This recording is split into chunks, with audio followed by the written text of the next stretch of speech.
You know, while I was driving over here today, I had the weirdest premonition behind the wheel of the car about something automotive. I don't know if it was because I was driving. I don't know what it's about.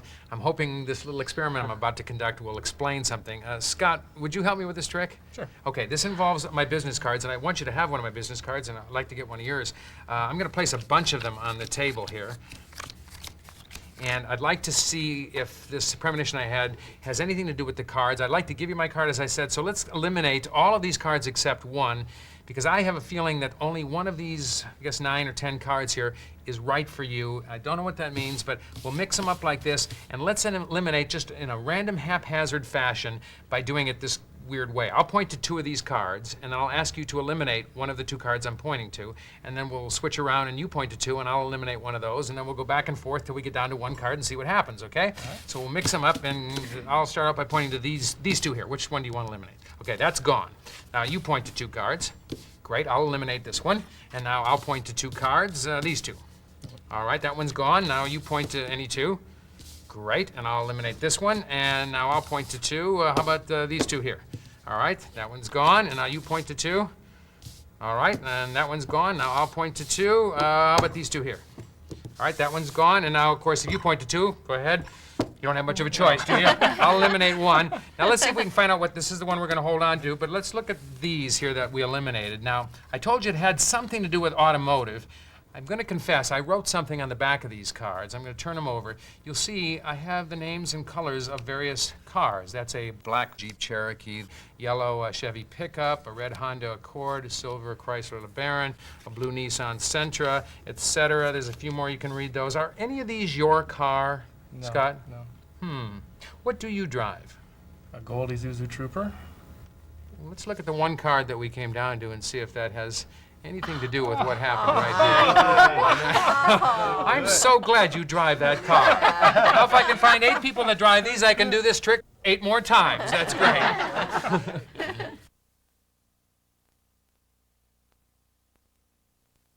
Well, this is another great way to get your business card into the hands of somebody and leaving a real impression. They'll never forget this. They'll also be left with a card that has, you know, Gold Isuzu Trooper written on the back of it, or some other piece of information you've been able to glean from them. Obviously, the success of this trick depends upon you finding out some information about that person. And you can be very creative here. One way is if you're meeting somebody for lunch. You're going to a national food chain or someplace that you're used to going, and you know the menu. In fact, you don't even have to know the menu. You can make up items like chef salad, Chinese chicken salad, ham and cheese sandwich, and you write those on the back of the cards instead of the names of cars. What you want to do is have something different on each of the cards, and then the thing that you know about that person, what they're driving or what they're wearing. In fact, you can wait to even have the meeting, and when you slip off to go to the restroom or something, you take the last card and you write, he's wearing a red cashmere sweater. You write red cashmere sweater as the final one, and you add that to the group of cards that you spread on the table. The whole trick then becomes making the person select the card that that indicates the piece of information that you know about them. So those are the 2 successful parts of the trick, is randomly and haphazardly making it appear as though they've arrived at one card that was just by chance, and the other thing is how creative you can be about finding out some little bit of information. And we'll leave that up to you to see how creative you are. Anyway, what you do is you have the cards written on a stack of your business cards. They're all at the top, and you simply lay them out on the table like this. The last card to go down, I'm going to put down 9 cards. That's the one, I guess is the last one I put down, Gold Isuzu Trooper. That's the one that I always have last, because then I know exactly where it is on the table. Now, there's 2 ways you can keep track of where that card is when we mix these up. Don't mix them very much, just push them around like this a little bit and just keep track of it just by knowing where it is. Or if you sometimes want to mix it more, you can put a little nick on the face of the card somewhere. Now, I've put one here just in exaggerated form. You probably wouldn't put it this obvious here because someone might spot it, but just for the camera to follow it, there's a little dot up here.